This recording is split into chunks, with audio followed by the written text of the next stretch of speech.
first started directing, oh, I'll wait for the little robot.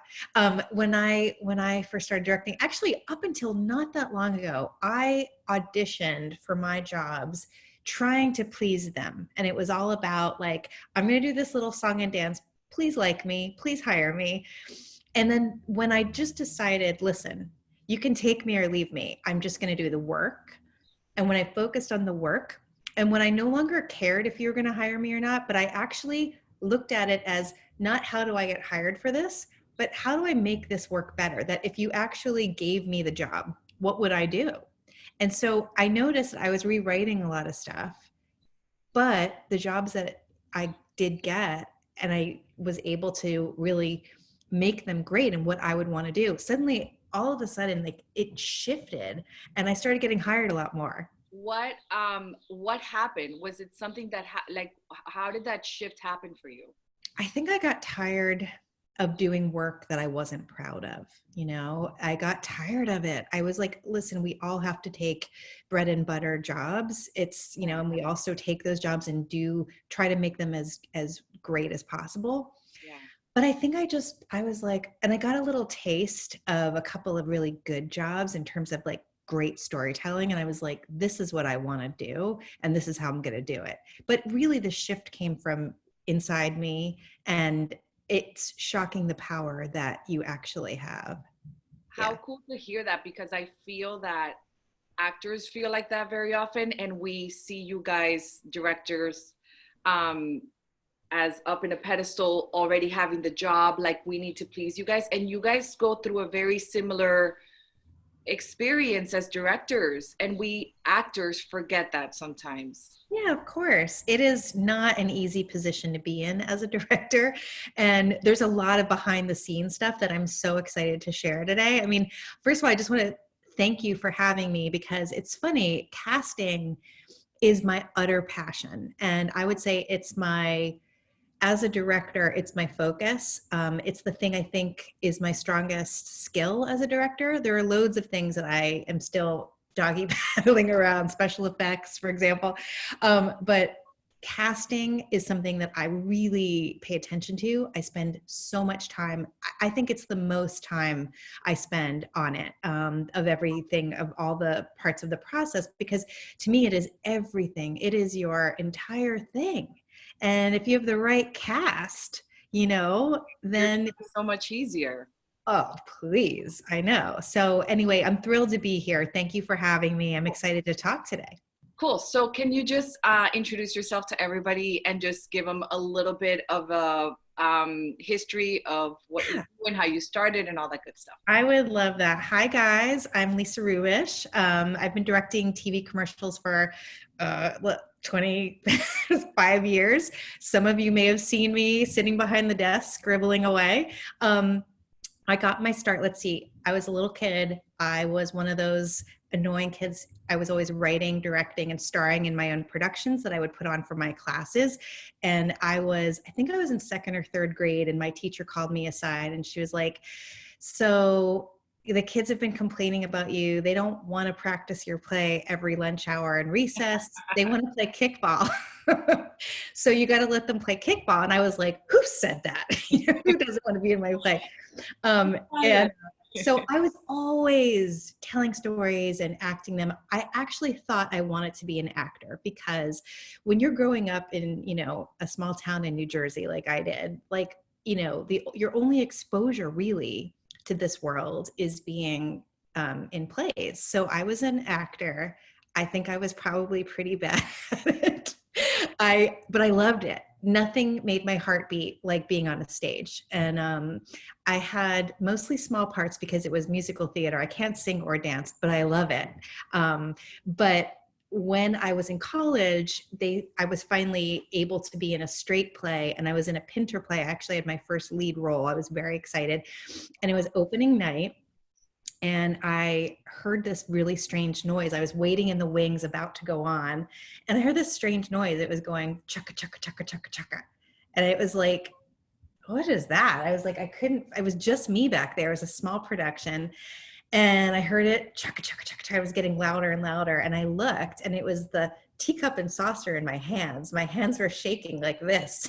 And I was like, whoa, I didn't even feel nervous, but I was. It was my body's reaction. So I decided not to be an actor. And when I graduated from college, I had heard that you could intern at MTV. And back in the day, I MTV read was the that. coolest job you could have. And Yeah.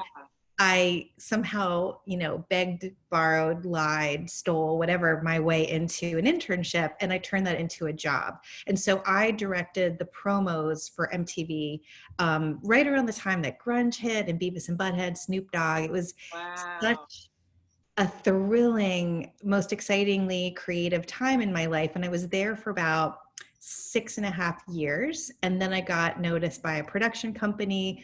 I mean, everybody wanted to eventually move on to commercials. And so that's what I did. I did commercials and music videos, not as many late in a long while, actually, but a lot of commercials. And I've been doing that ever since. Cool. Wow. I then that means I watched your work as I was watching MTV during that time. Yeah, my greatest claim to fame was the very first thing I'd ever done, which was a PSA. They always say, write what you know. And it was a PSA about anti female stereotypes and bringing awareness to, all the things like that people say about women and stereotypes and labels. And it was under the Free Your Mind umbrella. There was like a whole anti-bias campaign. And that job won me more awards than I've ever done since. And I had no experience. I was scared out of my mind. And so I like to remember that time, as a reminder to be brave, even today.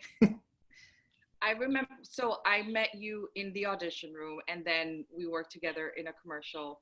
And I remember walking in and seeing you being the director. And I remember saying like, oh my gosh, this is so cool, a female director. Like I literally said that because Yeah. I've seen a couple of more since then, but Yes. not many. And I always feel happy when I do see a female kind of steering the ship. Well, that makes Can me you talk, happy. Yeah. can you Oh, talk a little bit about that? Because I would love to, just because it's so uncommon, right? What's yes. that? What does that look like for you? Do you feel like it's an asset or not in terms of getting jobs? Well, lots to say. Clearly, I'm like chomping. When I started, there were when I say, you could count on maybe one or two hands how many female directors out there. I mean, we just didn't really exist. There were a couple. And it was hard. I mean, I've dealt with a lot of sexism. I mean, I still do to an extent, but especially I'm small, I'm friendly, and it hasn't been easy. I will say in the last couple of years, thankfully, the floodgates are opening. We are coming. Yeah, It's like if yeah, you want to be a director, any of the actors out there, I encourage you, like now is the time. It's really changed. It's been, there's something called Free the Bid, and it's actually called Free the Work now. It started off as Free the Bid, which was getting clients and agencies on board with bidding at least one female director. And now it's expanded to people of color and female directors. And since then, I really think they've done a lot of good work. And it's a different landscape. It is completely different than when I started, and even really, like I said, up until, I don't know, the last 5 years. And so you're going to see more, yeah, and rightly so. I mean, how dumb is it that you should have a penis to be a director? Like, what sense does that make? Like, none. none. Our business is very behind, but I believe that we're catching up. I hope. I mean, but I mean, listen, it's funny what you said. What does it mean for me? When I'm up against other women, I actually get nervous. Yeah, When I'm up, here's the deal. If you're a working female director, you you're work a your badass. ass off. You are going to work, 10 times as hard. I mean, I'm not putting down male directors. I'm just saying that, like, usually I'm the only woman. And when I am, I'm like, okay. I mean, I'm not to say I'm always going to get it, because sadly, the opportunities are still different. Like, there are directors that, you know, young directors that are coming up, I will bid against them, and then they'll do a Super Bowl commercial, and then they will, you know, be at that level. And Right. so when I like get up against the next and the next and the next, or even, you know, sometimes I'll be very flattered I'm up against all these incredible directors.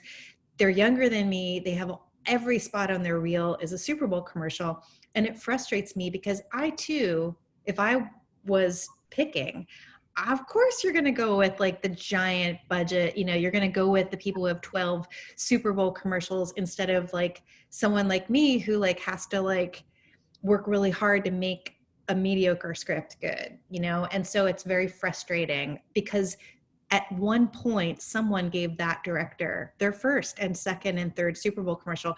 Women, we are, I mean, a few, right? A few women get this opportunity.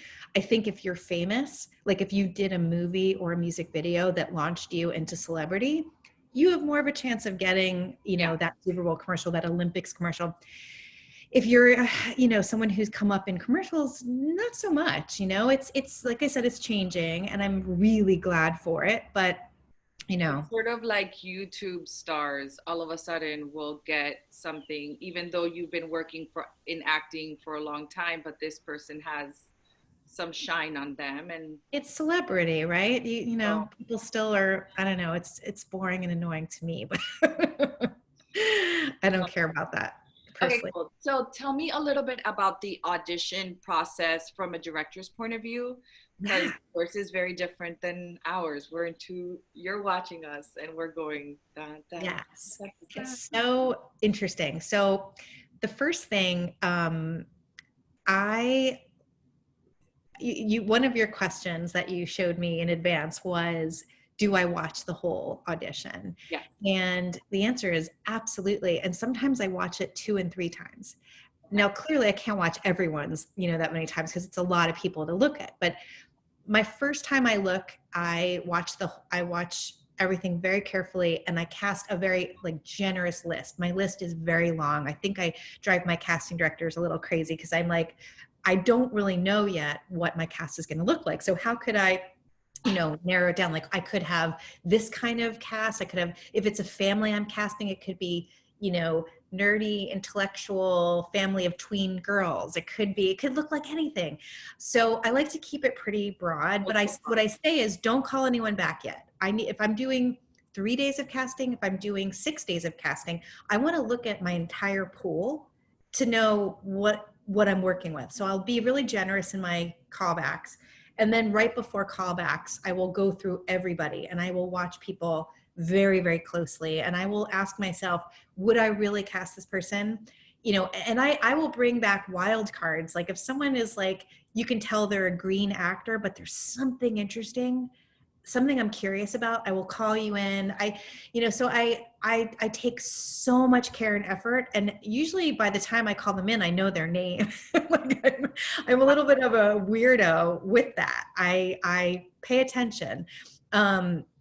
And it's very hard for me to call the list, but you know, obviously you want to not be super overwhelmed with it. And Uh, you guys be overwhelmed, right? With your day in callback. yes, clearly. So then your list tends to be you compare that to the list, the agency's list, and then you guys narrow it down. Yeah, and what's really funny, not always, but very often, their list is like all the other people I didn't call. So it's like, oh God. And so what I'll say is I'll sort of bargain with them. I'll say, listen, if you cut, I'll cut. So like, let's please cut 25% or even half of our list, please. And let's just try, like, please look at there's, you know, I think the hard part is it's like they're hiring me for my vision, but obviously everyone has their own taste. Yeah. And I have certain things that I'm looking for, which I'll gladly share with you in a second. But it's like, you know, I don't want to be a snob and say, oh, my taste is better. But at the same time, we can't call back everyone who came in, you know? Yeah. It's very interesting. I mean, every commercial has a different flavor and different people working. And I remember one particular commercial that I worked. Um, it was a pretty famous director. And the agency was pretty much directing the spot because they just were very particular, and it just got to the point where they were giving me notes. And I remember I had a shirt. We had 3 or 4 fittings, and I ended up with the first shirt that I tried on the first time. So yeah, it's interesting that you know, sometimes they just want to have their vision, even though they hired you for your vision. That I'm Well, sure and it's challenging for you guys as well. well, I want to know, what did that director do in that position? Was he angry? I don't think so, because I think because he does like big films, he was kind of like, I'm Whatever. here to get a paycheck and I'm gonna keep it moving. So my feeling about this is, like, I will tell agencies, like, here's my deal. I will push you. Like, I'm stubborn. Like, you hired me to make this as good of a story, a commercial as possible. So I'm going to fight really hard to make this what I believe as good as possible. However, if you are, you know, listen, I have certainly had people hire me, take one look at me and be like, oh God, not you. Who are you? You're a weirdo. You're not my type. You know, you're not at all who I thought you were going to be. Your vision is not at all. Like, it's just, it's funny. It happens on occasion. And I'll say to them, I will push you as hard as you'll let me. And then if you really tell me no, listen, I want you to be happy. At the end of the day, it's their client. And, you know, I certainly do things that aren't my own quote unquote style and taste. Like, I certainly will look at a board, and if I agree to do it, I'm going to do it. And if it's more conservative or more, you know, kind of mainstream traditional, I can certainly bend I'm not going to turn a Walmart commercial into my dark art film, although I've been accused of doing that before. But I swear that's not my goal. You know what I mean? Like, I will definitely push people out of their comfort zone if they'll let me. At a certain time, though, we have to like make our day. And I'm, you know, I don't want to have a bad experience and have people, you know, blacklist me or something. So, you know, you were just mentioning that there's certain things that you look for or that you see. What are those things that kind of like feel good to you? Yes. Well, I have very strong opinions on this. Okay, so what I'm looking for an actor, I want you to be you. I want to see an individual. That's what I ask my casting directors for. Give me real people. Don't give me people that are so perfectly groomed and coiffed that all the humanity is groomed out of them. Like, don't come in looking like you were a catalog model. And no offense to the catalog models out there, but like, I love the way you are dressed right now. Like, I love your glasses and your look, and you just look like you know, like, and that's not to say don't come in some outfit that makes you look and feel really great about yourself, of course, but please be you, not like some generic version of what you think I'm looking for. That's number one. Number two, my biggest thing that I look for in an audition is creativity. Please surprise me. Please make an interesting choice. If I ask you an icebreaker question, like, what's the one thing you can't live without? Don't say chocolate. Every actor is going to come in and say chocolate. Don't say chocolate, even if that's true. Even if chocolate is the thing you could do that. Just surprise me. Show me that you're thinking. Show me that there's a lot going on in there. Listen. You know, if you think about your favorite actors in movies, they're the ones that make these unbelievable choices, right? Like Frances McDormand, I could watch her do nothing. Like, I actually saw Glenn Close in a play like a year or two ago, and when she wasn't speaking, your eyes still went to her because she was listening so hard, and like, you could see the emotions flickering across her face. No matter what she was thinking, you could see it and read it, and she was more interesting than anybody else on that stage because of it. So okay, here's an example. I was casting for a family. So I did this spot called it was for HP. And it was so much fun. It's one of my favorite things I've ever done, where it was a family coming together at Christmas, and one family was conservative and the other was liberal. And then over this Christmas dinner, they had a fight about politics, and the two sisters weren't speaking to each other. And it was utterly the most thrilling thing because this was right around the election. And so it was really thrilling to work on. And I had one sister in the audition doing dishes. And I was like, okay, just do dishes. The other sister comes in and show me how much you love each other. Show me your relationship. This is like before they had the fight in the casting. I want to see the love. Right. So many actors came in and like they were so removed from each other. It was as though it was like an acquaintance friend. They'd be like, hello. And I was like, wait, do you know each other? Sorry, that's the phone ringing. Should I ignore it? Just ignore it. No one will answer it in my house. So sorry. The trash people are picking up trash from here, and I'm like, oh God, this is sound. Can you hear it or no? No, I can't hear the trash, but the phone is annoying, and I apologize to everyone. But so I stopped almost every single audition. I was like, wait a minute, you're sisters, so act like sisters. Like what I would do, like I was like, what would you do to your sister or best friend?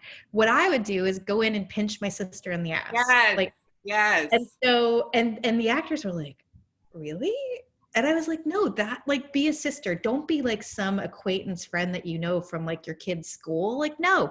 And so the ones who got it were like grabbed each other's faces and, and it's funny too. So cutting ahead to the argument when they were making up, I don't want a hug.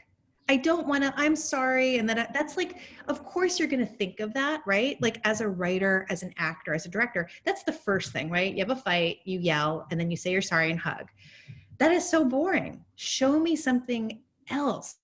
So what I said to them was, show me something that will surprise me, make it real. And so this one very good stage actor who I ended up casting, she said, she looked at her sister and she said, I hate you. But her face said, I love you. And I was like, done. Like that to me says everything I need to know. The other sister, we were struggling to find her. And the other sister, one of the sisters said something to her and she went, just that. And I was like, I love you. That one little raspberry mouth fart got you the job. And what that tells me is that you're thinking, that you're bringing you're drawing from your own life and experience. You're going outside the box. And if you're doing it then, you're going to do it on the day. And, there's another thing I just did. I was casting a teenager and her dad gets really mushy. She's going to college. It was for Disney. And she's going to college and her dad was kind of crying. And most girls were like, the first choice is that you get weepy and like, oh, dad. But this girl took her sweatshirt. She gave herself a bit of business and she had her sweatshirt half on and half off. And she just took the sleeves that were hanging and she just hit him really hard. And she's like, you dork. And I was like, you're getting this role. And I knew in that moment. So it's like, show me creativity. Show me that you're thinking, listen, and you're going to get the job. Obviously, be comfortable in your skin. Know that I'm rooting for you. I am rooting so hard. One thing that a pet peeve, if I can jump to like what I don't like. Please. You're giving me, I'm like, I'm so glad to hear it.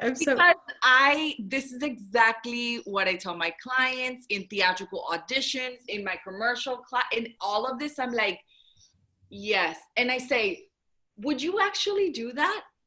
Yes. And they're like, and I'm like, what would you actually do? Yeah. And then we actually excavate that a little bit and they would go something like, and I'm like, let's do that. Yes. Right. And that is what you should have a little bit more courage to bring this dirty, messy, beautiful thing that we are into rooms. Yeah. Surprise me. If you can surprise me, like that is so exciting, like, you don't like, here's the thing. It's like, it's not about doing the thing that you think is the right thing. It's like, I always say one other quick thing before I launch into my pet peeves. Yes, please. I treat directing like a practical joke, in that I oftentimes, like if I'm working with two actors, I'll whisper to one of them, here's what's going to happen. Let's not tell the other partner. And that way we elicit a really genuine reaction. And so I want my actors to believe in this so much that you're just being, I don't want to see any performance. Please don't perform. Like, just, really be, and it's so simple, but it's just so true. Just, so pet peeves. Yes, please. Don't ask me too many questions in the audition. Like, here's the thing, like, I know everybody obviously wants to please and they want the job and they want to get it right, but this is not actually going to be broadcast for an audience. So it's like, if you walk, I'll be in the middle of something, I'll explain it, this is what's going to happen. And then an actor will be like, right when I say action, the actor will be like, oh, excuse me, did you want me to walk on from the left or the right? And I'm like, it doesn't matter, actually. And if you get it really wrong, we'll go again. I'll correct you. But like, listen, it's okay to, if you're confused, if the direction is not clear, if you couldn't hear, by all means, ask me. But if you ask me 4 and 5 questions that are really superficial, in my experience, it's told me that you are going to be really difficult on the day. If you ask me like 4 or 5 commercial questions in an audition, you're gonna be one of those people who's too hot, too cold, hungry. You're gonna be needy. You're gonna be needy. It's like, just do it. I mean, and we can go again, but it's not about which side you're walking in on or how fast or should I stop here. Stop. Just try it. It's so funny. I've helped out in casting and I know those actors that you're talking about. I'm sure it's not that you mind questions. It's just you're sort of asking questions, one from a, like, just to ask a question, and 2 from a space of like not just creating yourself, right? Yeah, it's a little bit of a look at me attention thing. I think it's a little bit of a, I'm super nervous, and maybe it's just like one of those tics that once you shouldn't do it. You know what I mean? Like, it would maybe save you. Like, so there's plenty of things that I've done that are annoying that someone points it out to me and it's like, oh shoot, okay, I won't do that. But again, it's not that you can't ask a question. I'm not saying that. I'm just saying don't do it for the wrong reasons. Other little quirky things. One, this is nitpicky, and this is just me. This is just my taste. Another director might say the opposite. But again, like, please don't, like, I don't like plastic surgery. I don't like a lot of fakiness. If your hair looks like, and this is really being a little snarky of me, but like, too done, too fakey, too perfect. I'm about humanity. I want to see and again, it's not about not looking good. I mean, look good, but just be real, And I think too, I think your commercials there's something, even in like your photographs, what I see is like, it's like, I don't know, there's a warmth and there's like a moment there, like a beautiful moment. And it's about the little things. It's about like just touching of a little flower. Just, I don't know. It's just, it has that vibe. So I understand why you would want your actors to sort of reflect that as well, right? Yes. Well, funny, when I put in all my treatments and when I put in the casting brief, because oftentimes, sometimes I'm shooting in another country and they've never worked with me before, so they don't know me. So I'll say, what I look for in actors, I want people who exude warmth and intelligence. That's what I want. And so the people are in my commercials, like, I want you to be a good person, that I can see it in your eyes. Like, I, don't want, not to be mean to models. Like, I certainly work with models and I cast them a lot, but I want to see something in there. It's not about just your looks. Yeah, every director has like a different vibe. I'm sure there's some that love everything like really shiny and very, and that's a whole, that's their thing. Yes. You have another thing. Just like every Absolutely. actor is a different thing. Like if you try to be the model and you're not the model, just don't try to be Yeah, the model. Just be like yeah, the real person. You're still that's going to right. work. That's Um, right.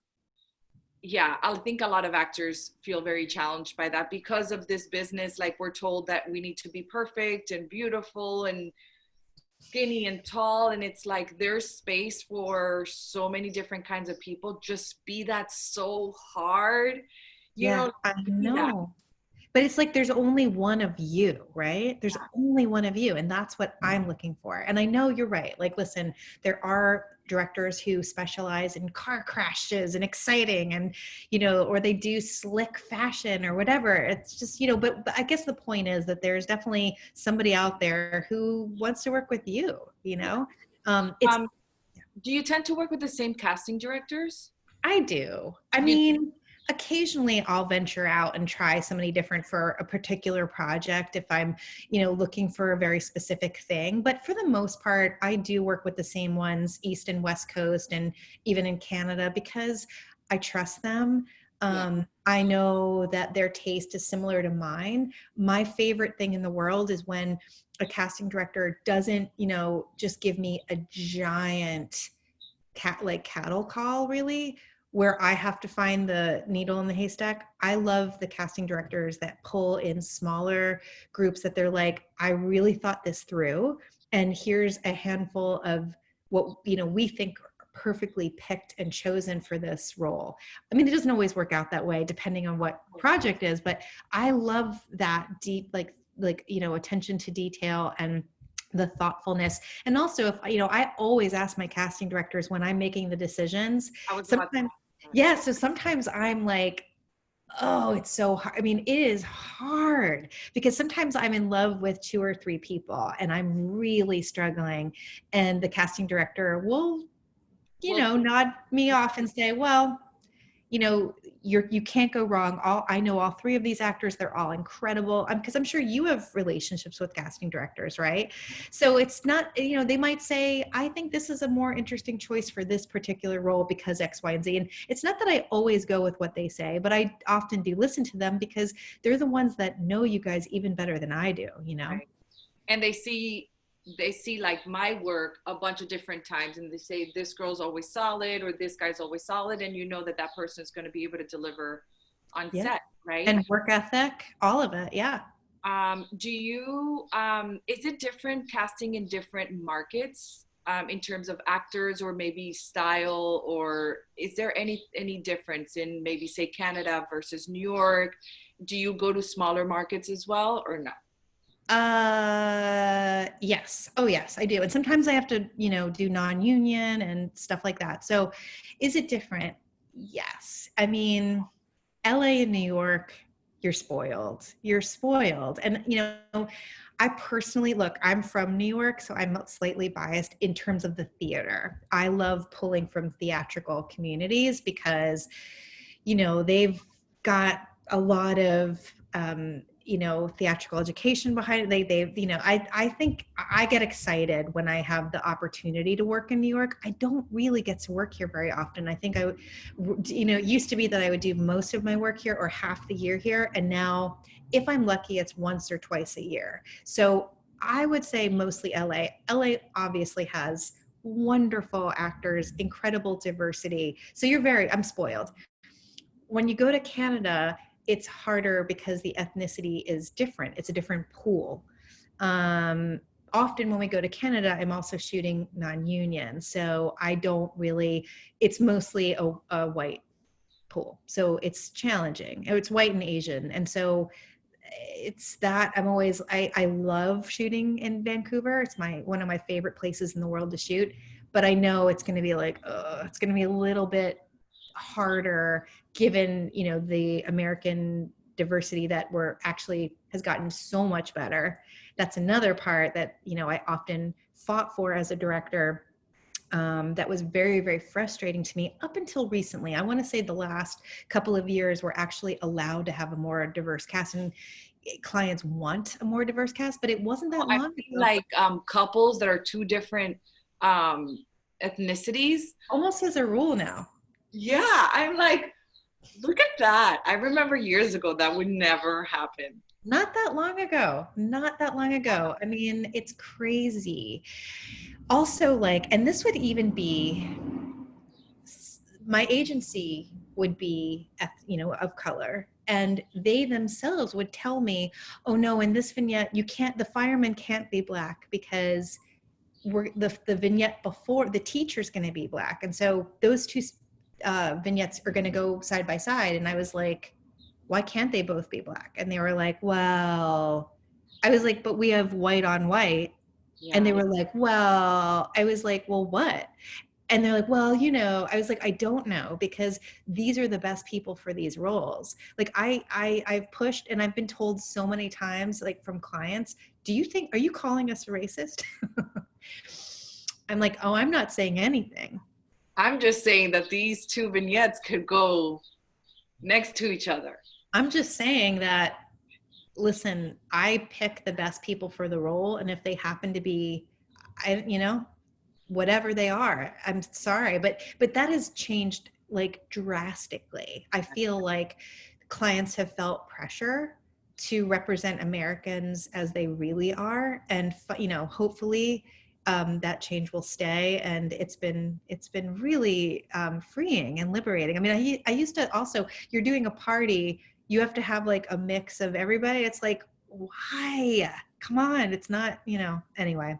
But there's something else that you said, about casting polls. It's interesting too, like when I work in certain markets, there are certain stereotypes. Like it's interesting that in Hispanic markets, they really do want a more polished person. And so that's been a bit, I do a lot of Hispanic market spots, and we kind of go a little head to head. And I realize that I have to give them what they want, but Mhm. it's hard for me because I want, a slightly more real vibe and not so perfect. It, But that's I the mean, fine line that we balance. I definitely approach Latino commercials differently than I approach American or general market ones, because I know that I got to go really small for the general market ones, and I can go a little, and I can and should go a little bit bigger to Mm-hmm. get the job. I don't know if that's what's going to end up in the spot, but they want that, and Yeah. they want more polished. And yeah, And like I said, it's not my job to change them to my way. It's my job to give them what they want, but it's still hard because, I want, I have to go from, I can only operate from my instincts and my gut, but that's why I've cast you before.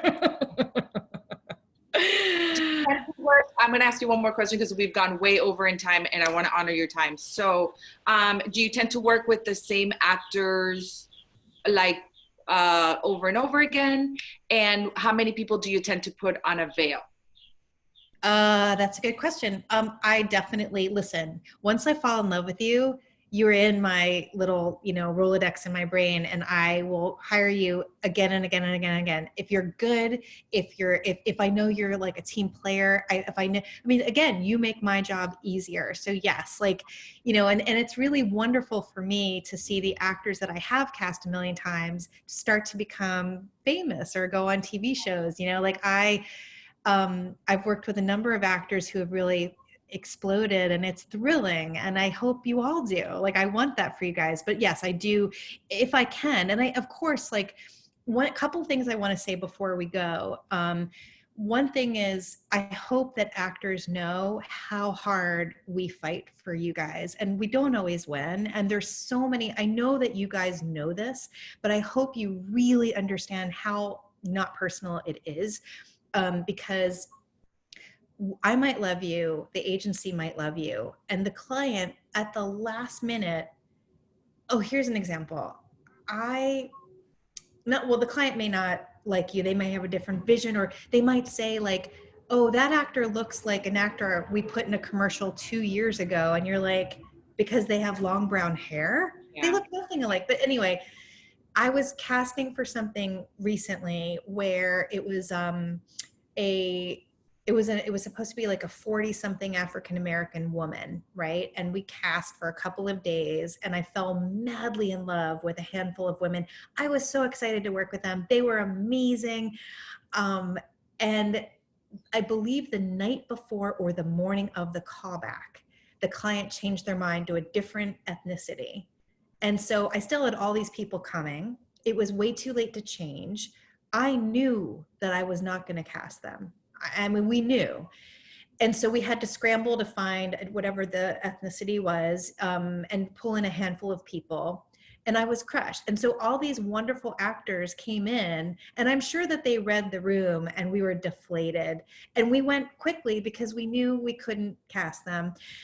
And in my heart, I wanted to be like, I want to work with you desperately, you know, but like they probably left the audition and felt like that just didn't go well. And that's, you know, so I'm trying to telepathically tell them like, I'll remember you. So if you're an actor and you read the room and it's weird, or there's a weird vibe, it's probably not you. There's something going on. And remember, truly, and I remember this from my own jobs that I don't get, even if you don't get this one, that director will remember you for other jobs. I mean, I always keep a person in my mind. I'll keep a screen grab of your face. I have little files. Like I'll remember you for the next thing, for sure.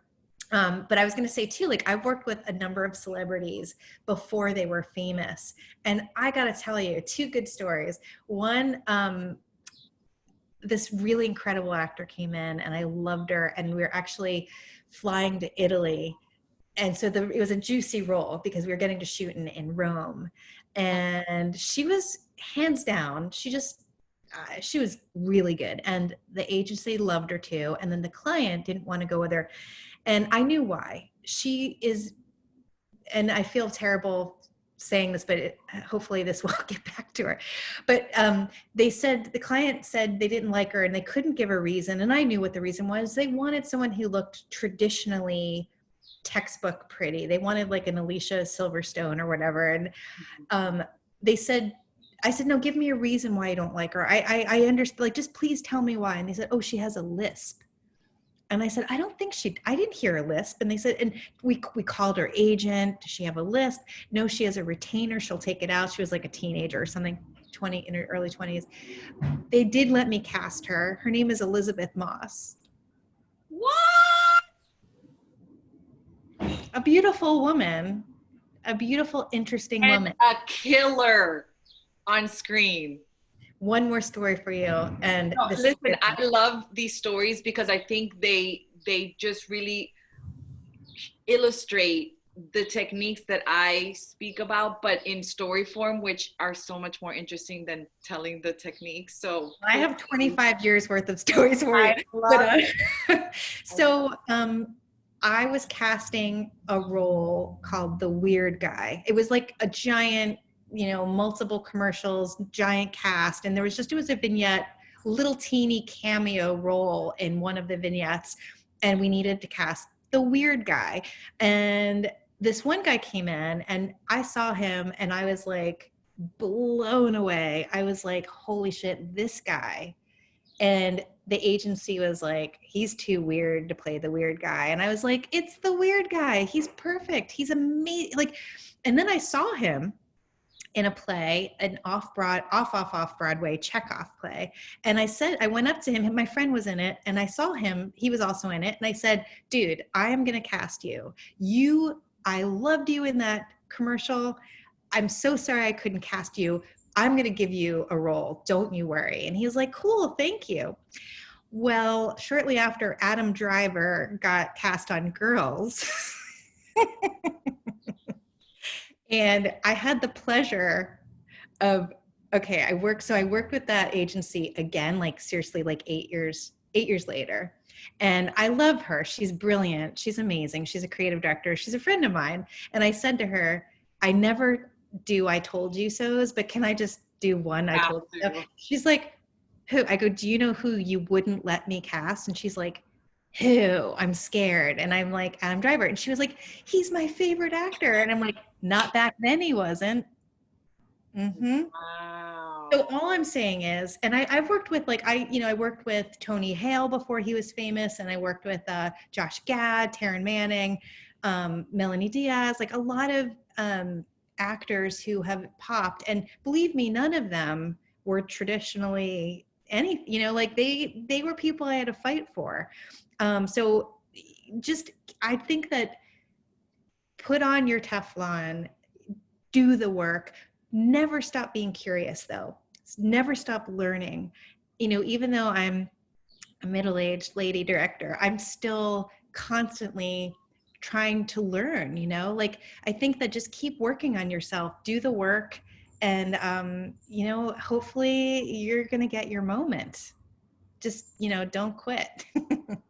I did not have to interview you at all. This was amazing and so insightful. I cannot wait to share this with everybody. This is going to Oh, well, listen, I'm happy if anybody has questions, I'm happy to answer them. I'm so passionate on this subject because obviously it's important to me, and anything else I can help out with, let me know. Then one more question then. Yeah. How would you, because now as I'm looking at the business from a different point of view, which I noticed how important it is to have relationships with directors and how you are of service to them and stuff like that. How would you say it's a good way to sort of like create a relationship for them besides being in the room and doing awesome? Or would you say that's like, listen, just go in, do amazing work, you're going to create a fan, and either they'll cast you in this or they'll cast you some other time? What do you think about that? I mean, I can't imagine how else you would have a relationship without being cast. I think you just keep showing up and doing the work. I will say that I do invite actors I love to follow me on Instagram Okay. because I actually have stayed in touch with actors like yourself. I've stayed in touch with the actors who, it's a way of me remembering them and keeping them fresh in my mind. It's a way of forging relationship. I actually have like a lot of actors. We follow each other, and it's a genuine thing. It's not like a kiss ass situation. It's like I get to know a little bit about who they are, and I get to, and sometimes I'll be in a callback and I'm not liking what I'm seeing, and I'm like, wait, maybe so and so, and so I have that way I can reach out to you myself, and I can find you and just keep you in mind. And so that's what I do. I don't know if other people do that. I don't know. Maybe it's just me. I'm not sure. So it's okay for actors to follow you if they've worked with you or if they want to just say hello and stuff like that?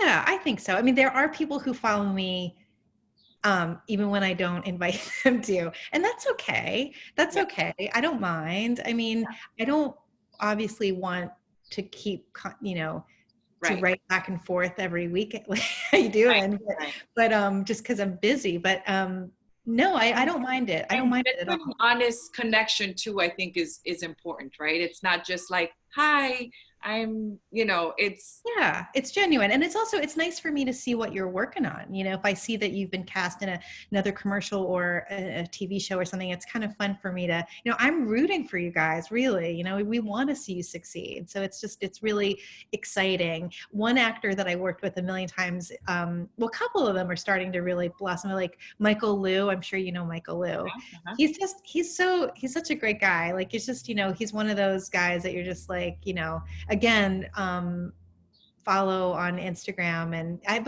there's so many of you. I don't need to give everyone a shout out. Shout out to this person. Lisa, thank you. Thank you, honestly. This Oh, was you're great. so And it was so welcome. nice to catch up with you. It's really nice to see you and catch up And with by the you. way, I did see your dog somewhere around there in the background. Oh, there's one. Yeah, That's Jitterbug. There she yeah. is. Pit bull named Jitterbug. So cool.